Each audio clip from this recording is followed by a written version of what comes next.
à tous. RGFM Municipal 2020. RGFM, l'invité du jour, Municipal 2020. Et oui, c'était évidemment l'événement d'hier, ces élections municipales, ce premier tour. On les débriefe ce matin avec notre confrère, chef d'agence à la montagne à Montluçon, Michael Nicolas. Bonjour Michael. Bonjour Damien. Et merci d'être avec nous ce matin pour débriefer donc ces résultats du premier tour dans le secteur, dans le bassin montluçonnais. Michael, déjà, bien évidemment, l'événement marquant, c'est cette abstention, véritablement record, à peine 38% de participation à Montluçon, 37,5% même dans une commune comme Prémia, c'est un élément clé.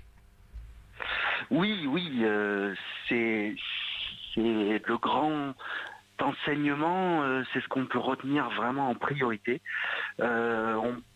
Voilà, à Montluçon, il y avait 56% de participation il y a 6 ans, il y en avait 66, même plus de 66 en 2008. Alors en 2014, on pouvait expliquer entre guillemets cette participation en baisse par la troisième, par le fait que Daniel Dugléry avait gagné 2 fois de suite au premier tour et se présenter était le vainqueur attendu et que peut-être ça avait dissuadé certains électeurs de se déplacer là vraiment réellement avec 8 candidats qui se présentaient, 8 listes qui se présentaient hors contexte du virus, il y aurait vraisemblablement et forcément eu une participation plus importante.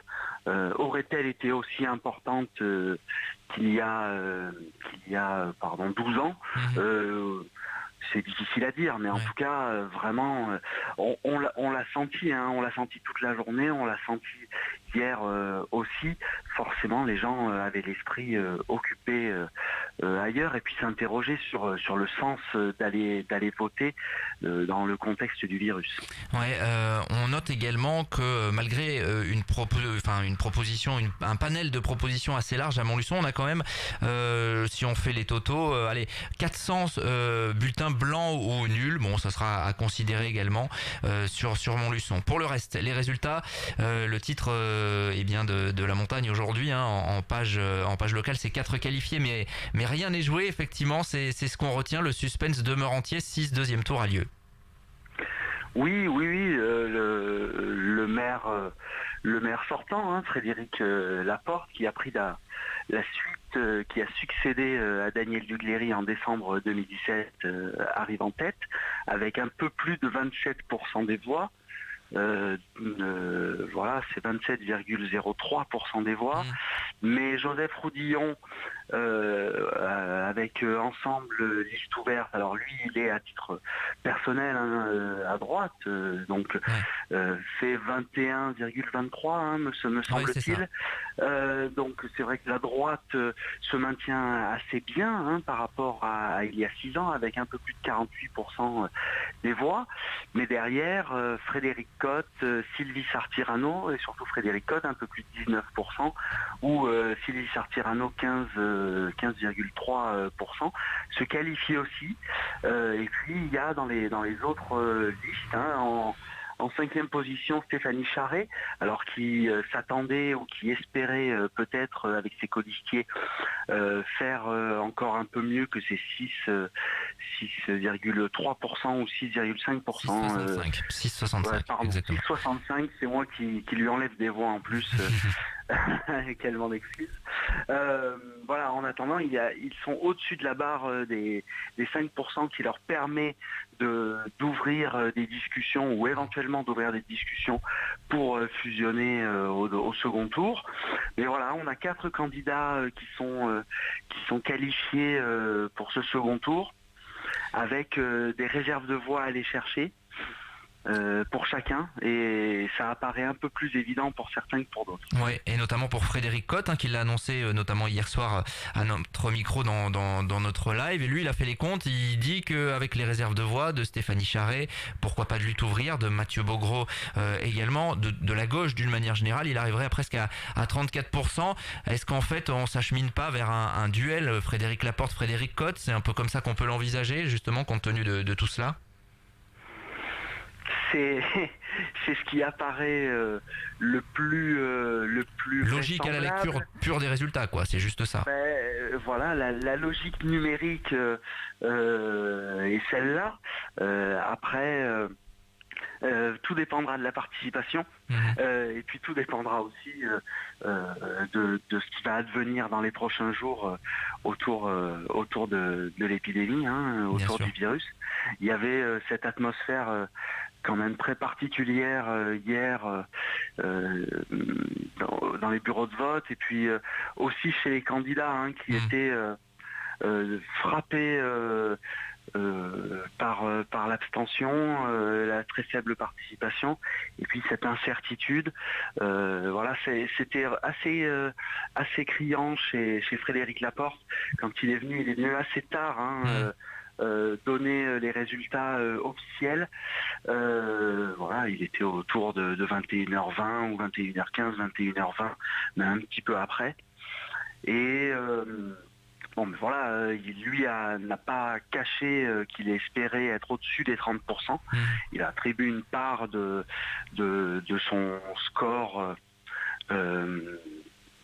à la faible participation, mais bon, voilà, tous les candidats, il le reconnaît en même temps, tous les candidats ont été touchés. C'est difficile d'ailleurs de faire une perspective et de voir qui a été le plus touché, c'est impossible tout simplement, bien évidemment sur la redistribution des voix. On n'aura pas le temps forcément de parler de LREM qui confirme, allez on va juste en dire quelques petits mots Michael, sur LREM qui confirme sa difficulté de s'implanter localement avec un manque d'ancrage encore au niveau local, c'est ce que disait Jean-François Jarich sur notre antenne hier, limité à 4,28%. Est-ce que c'est une surprise finalement de les retrouver à cette hauteur-là simplement? Oui et non, vous avez tout dit. Voilà, Jean-François Jarige, il était très peu connu sur la scène locale politiquement. C'est le responsable départemental de La République En Marche. Mais voilà, il posait un premier jalon dans ces élections locales. N'ont pas vraiment de surprise dans leurs résultats.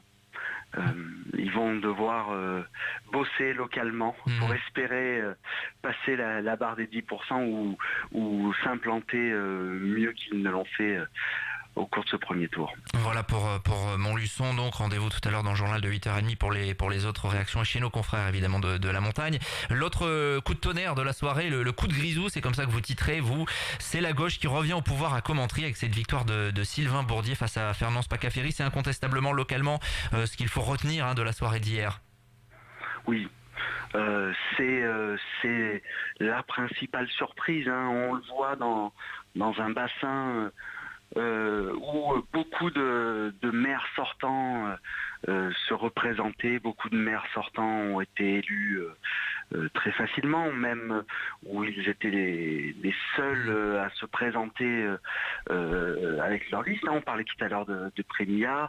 Voilà, à Commentry, on était dans une... Allez, il y avait une sorte de voisinage avec Montluçon, dans le sens où Fernand Spacaferi, lui, il a repris le flambeau de Claude Riboulet. Il avait été élu en 2014, mais pas comme tête de liste, et il n'était pas maire au début du mandat, donc il avait pris la suite quand Claude Riboulet est devenu... a privilégié le conseil départemental et qu'il a été élu ensuite président du département. Certes, il est resté son premier adjoint, mais voilà, Fernand Spacaferi, il reprenait le flambeau, il apparaissait sur le papier, comme on l'entend et comme on le dit dans ces élections municipales. Il y a souvent cette prime au sortant. Ouais. Il avait pour lui d'être le sortant, pour lui d'être quelqu'un... de consensuel, d'apprécier et puis de porter par Claude Riboulet aussi, ou en tout cas d'avoir peut-être la possibilité d'avoir cet effet département pour aspirer des voix. Et au final, c'est Sylvain Bourdier, effectivement, dans l'opposition depuis très longtemps, qui passe. Alors ça se joue... 77 voix, je crois. Oui, voilà. C'est pas un plébiscite... pour l'un ou contre l'autre. C'est vraiment très serré. C'est vrai que on va pas dire que c'était inattendu, mais Sylvain Bourdier réussit, lui, parce que ça fait très longtemps, depuis les premières pages municipales qu'on fait il y a un an. Alors il aurait eu tort de dire le contraire, mais Sylvain Bourdier depuis plus d'un an et demi, il nous redit, il nous répète qu'il sent que localement, son projet, son programme a un écho. Au final. Cet écho, il a été suffisant pour récolter 77 voix de plus. Voilà, donc commenterie, l'un des éléments majeurs. Et puis, tu le disais, Michael, pour le reste, évidemment, primo sortant dans certaines communes où il n'y avait que la liste des sortants en lice. Et puis ailleurs, les réélections sans problème à Désertine, à Néry, à Domérat, par exemple, de Christian Sanvoisin, d'Alain Chapy, de Pascal Lescura. Merci, Michael, Nicolas, d'avoir été avec nous. Merci Damien. Chef d'agence, responsable d'agence La Montagne Montluçon, bien évidemment. Il était intéressant d'avoir ton éclairage ce matin.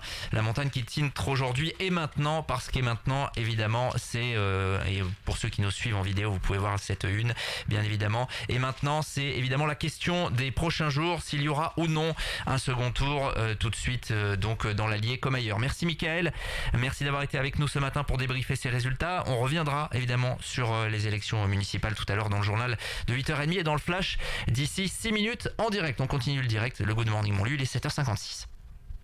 RJFM Municipal 2020. RJFM, l'invité du jour, Municipal 2020.